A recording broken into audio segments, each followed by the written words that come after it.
I rise to ask the senator from Oregon a question. I appreciate my Northwest colleague being here to bring attention to these important issues. And so much has transpired in the last few weeks, and so I just appreciate the fact that you are trying to bring part of the awareness. If we made a long list, there'd be many, many things here in this list of authoritarianism that we do not like, and appreciate you bringing specific attention, although I do find some musings that people find a bicycle protest somewhat threatening, which it's just not you know, we're kind of famous for our bicycle events in Northwest, so don't know why somebody finds that threatening when the authoritarianism is really the threat. So, but I have been so involved with my colleague Senator Grassley in making a really important point, and that is the president is abusing his power on tariffs. When you think about the actions of proposing tariffs, this is exactly why people said we don't want kings to have this authority. Why? Because it's such an important constitutional authority given to Congress. It is not something that we think that the President of the United States should have to usher in economic impact in this dramatic way. And the IEEPA tariffs, the lower courts have already said, yes, we don't think that he has this authority. He's been abusing this authority. Now he's going to try to say there's other emergency powers, and hopefully the courts will continue to do their job. But when I think about all of the things he's done, and lots of them are big issues, to me, this one, to basically wield an economic impact on the cost of affordability for Americans, for housing, for food, for transportation cost, a whole myriad of things, when it's only the authority of Congress to do this, I think of how big this economic stick is that he is wielding. So all we've said here collectively, bipartisan group of senators, is that you should, if you think these things are so great, you should come to the Congress. But the constitutional authority is that only Congress has this authority. So I think it's a very dangerous precedent. I think it, you know, in a global economy with a lot of economic activity to be had, I don't think it's a good idea to have somebody in the office of the presidency acting as if these tariff policies are their domain.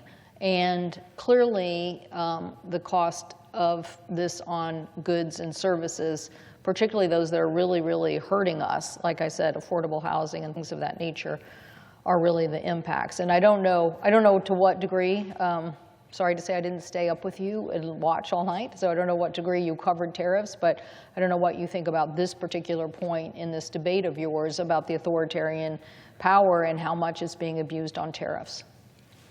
I so appreciate the question from my colleague from Washington State, and I'm heartened to hear of your work across the aisle with Senator Grassley to try to address this question of tariffs.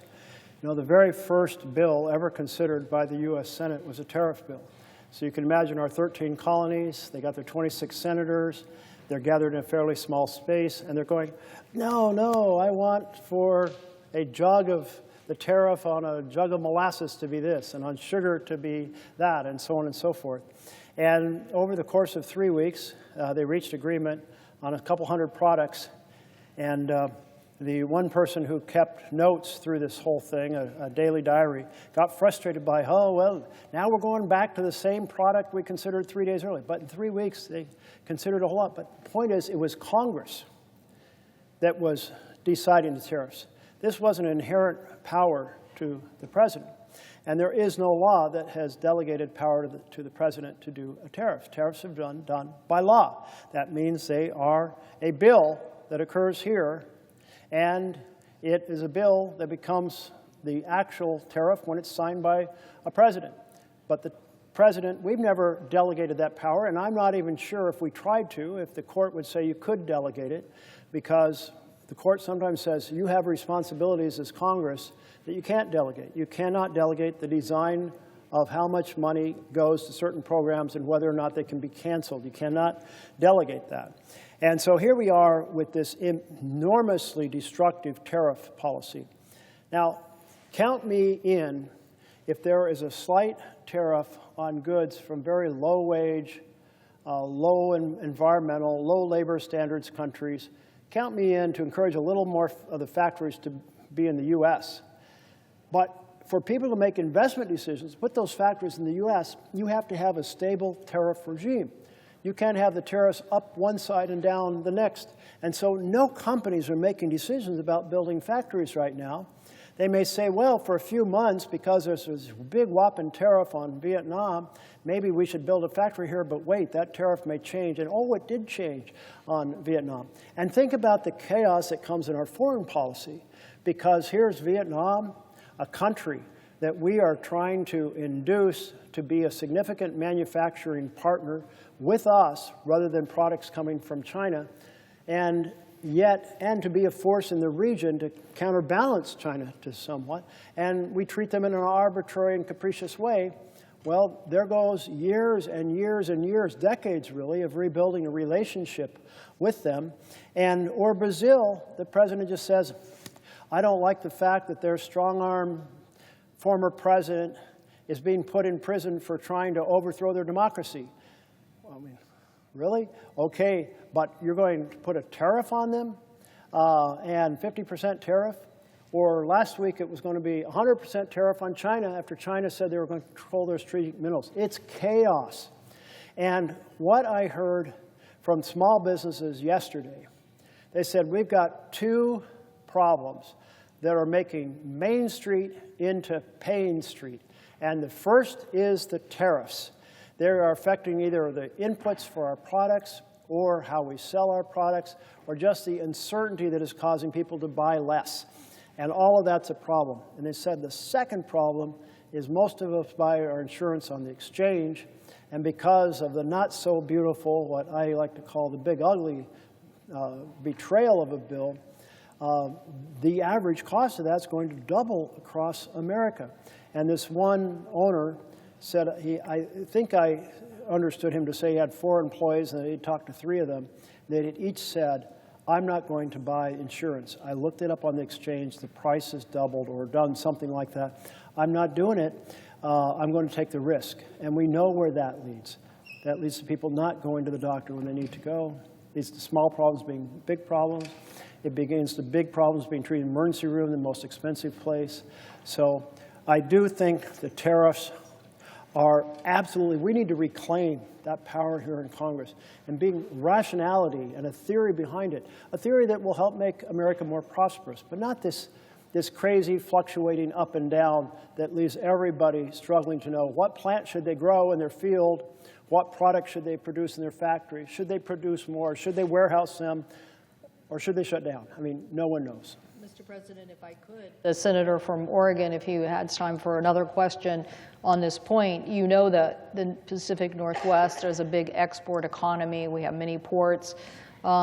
People may not know, but we probably export a significant amount of soybeans. And I don't know if the senator is aware that this is a crisis now. These growers, particularly in the Midwest, are on their heels over this. This is having huge economic impact, and it's a constitutional authority by Congress. And instead of our colleagues dealing with this authority and dealing with the fact that their own constituents are getting run over, they're still, ignoring the fact that the president is abusing these powers. So I don't know how much you're aware of this, but it is these kinds of activities that lose you shelf space, go to some other country, and then when you try to get it back, the country's already in business with somebody else. So this is affecting our growers across the United States. It's time for our colleagues to admit that this is an abuse of power and help us rein it back in. And so I so appreciate your efforts here to talk about authoritarianism, and I appreciate your comments on tariffs specifically. But this is, one side of it is the consumer impact, and the other side of it is the economic impact to growers who wonder why they send people here to vote and take care of their interests if you're going to have somebody at the White House who's just going to run over them. And I hope that we can continue to emphasize this. And of course, obviously, on the healthcare cost, we put out a report now I think 4 weeks ago, about the high cost of healthcare being implemented because of the lack of the ACA tax credits. But oh, by the way, guess what was in that report? That tariffs were also having an impact on the cost of healthcare. So it is impacting us on healthcare, the very underlying issue of why we're here and trying to get some relief for the American consumer as now they start to see these bills and see the choices that they're going to have. But tariffs are affecting our economy in a very significant way, and it's time for our colleagues to say this is not the authority. They have a chance to sign on to our bill. They certainly could sign on. There's 7 Democrats, 7 Republicans. They certainly could sign on and say that they support that. I don't see anybody on the other side of it making a case that the president has this constitutional authority. It's more that they're just silent. And America needs to know that our economy is being hurt by tariffs, and it's an abuse of power by the White House. So thank you. I appreciate my colleague's question regarding particularly the soybeans. And my understanding is that China was a major consumer of soybeans, and they have bought exactly 0 beans.